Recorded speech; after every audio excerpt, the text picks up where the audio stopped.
And so this morning I was here and I just woke up bright and early at 3, and I've been up ever since. And I'm pretty kind of jagged on caffeine right now, and I'm kind of hoping that someone's videoing this so that like 12 years from now I can wake my kids up when they're in high school at 3 in the morning one day. I'm like, get up! Daddy has a movie for you to watch. Look at how shitty I looked when you were ill. Yeah. Yeah, I really was that bad. I'm really happy to be here at this. I think it's a historic time. It's sort of the peak of the second .com bubble. I think it's a. I'm just funny. I was reading the sponsor list, and I was like, this is like 1999 all over again. You know, it's like. I hope that doesn't happen.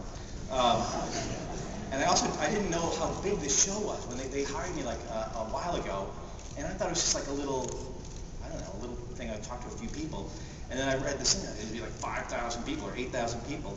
But what really scared me, I'll start some slides, is this article from CNET. So you know this thing where Sarah Lacey of Business Week was on stage at South by Southwest with Mark Zuckerberg, and totally blew up, and everybody was twittering and attacking. The crowd got hostile, right? And so CNET wrote this article, How to Survive the Next Gen Confab, and it's mostly about this conference and saying how hostile the audience is going to be, and they're going to be twittering. And honestly, it really scared the crap out of me. Then I found there's like 5,000 people, and I was like terrified, basically. And then my favorite thing, well, two favorite things. One is that Scoble, of course, was in the article. Because like Scoble, what is a Web2.0 article or anything without Scoble? The guy's everywhere, right? And his thing is like, I take a Twitter break every 10 minutes. I stop and do Twitter. And I'm like, I don't know how to do that, right? Like, I don't know how to do a Twitter break every 10 minutes. But the best one was this, and this guy's here. Chris Hewer of the Social Media Club had this quote, and this quote really scared me. Time is our most valuable asset, and if it's being wasted, we're not going to take it. We want our time to be well invested. And in that light, I just want to apologize in advance for the next 25 minutes of your life, because it's like 25 minutes you're never going to get back. And I'm really, really sorry about that. Please don't Twitter attack me, or I know you could be doing something valuable like Twittering yourself instead of listening to me. I'm sorry. That said, though, I thought about it another way. I thought, if you're the founder of something called the Social Media Club, like, you got a lot of balls talking to me about wasting your time, right? I mean, like, because I've been in those meetings, right? It's like, I just updated my Facebook status, and I Twittered about it, and I linked it to my blog, I think about it. It's a club. They start a club to talk about what they do on Facebook. And what is Facebook? Facebook is like Webkins for adults, right? It's like the biggest waste of time ever invented. And that's bad enough. But then if you start a club to talk about what you do on Facebook, I mean, come on. Oh yeah, I'm wasting your time, right? Sorry, your precious 25 minutes. My favorite thing though on Facebook is the one my editor at Forbes sent me this thing once.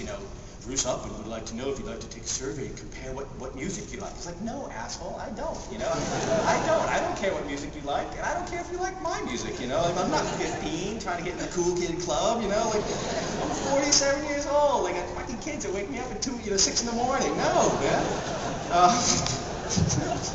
Seriously, dude, I don't get it. But it's not a bubble. This Facebook, it'll really work out. Oh yeah. We're changing the world. Anyway, so this is my thing. If you want to start sending me email now, even while I'm up here, hate mail, dear asshole, you suck, fakestevejobs@gmail.com. Then the other thing people say to me is like, well, look what happened to Sarah Lacey, poor Sarah Lacey, her reputation, But I realized, if you have a blog where you impersonate Steve Jobs, and you write articles about like Larry Ellison, going up to the Tenderloin and shooting water cannons at transvestites, and making prank phone calls to hardware stores in the Castro asking if they have cock, my reputation is shot. Like, I have no reputation. Go ahead. I mean, I have a blog where my logo is a guy with a laptop and a bomb, right? That's my mascot, right? That's supposed to be me. That's my character, right?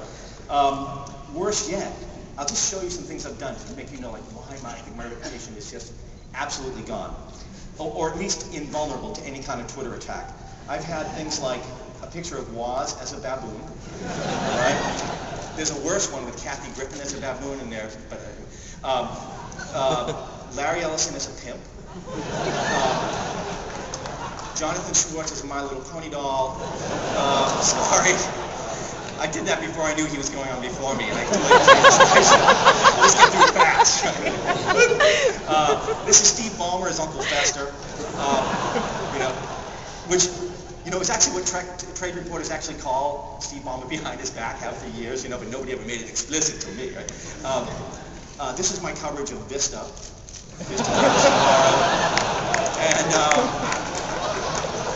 it gets worse, right? And,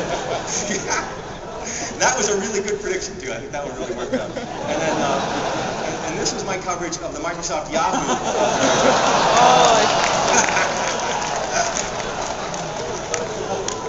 Worse yet. This was actually a contest. So I had like 10 of these, 10 different versions of this. And what's even worse, I ran all 10, and then someone took them and made an animated version. And they had the Steve Ballmer Monkey Boy dance audio. So it's like, ladies and gentlemen, Steve Ballmer, and then he comes out, he's going wow, wow, and like the heads are going like, you can see it on my blog or on YouTube, I think. So yeah, oh God, I hope nobody impugns my reputation on Twitter. So I'll never work again. I'll never get that job at Business Week with Sarah Lacy. Yeah, the San Jose Mercury News will never hire me to cover tech now, I'm pretty sure. And that PR job at Sun is pretty much, gone. So I'm going to talk a little bit about my blog and how I started it, why I started it, and what I've learned from it. And this is my character, Fake Steve. Some of you probably read the blog, some haven't, but just so you know. So the idea is it's a blog written by Steve Jobs as if he were, out of control and saying what he really thinks. And this cartoon was actually made for me for a guy in Poland, an artist who was a fan of the blog. Forbes asked me, they said, we can't use a real photo of Steve Jobs, so can you make up an illustration for us? So I sent them this with the bong, right? And they were like, maybe not, right? So they edited and took the bong out. So okay, fine, fair enough, right? Because the other rolling joke in the thing is that Steve is often just wasted when he's blogging, right? He's like really high and like saying whatever. So this is my day job. I write this column at Forbes called Digital Tools.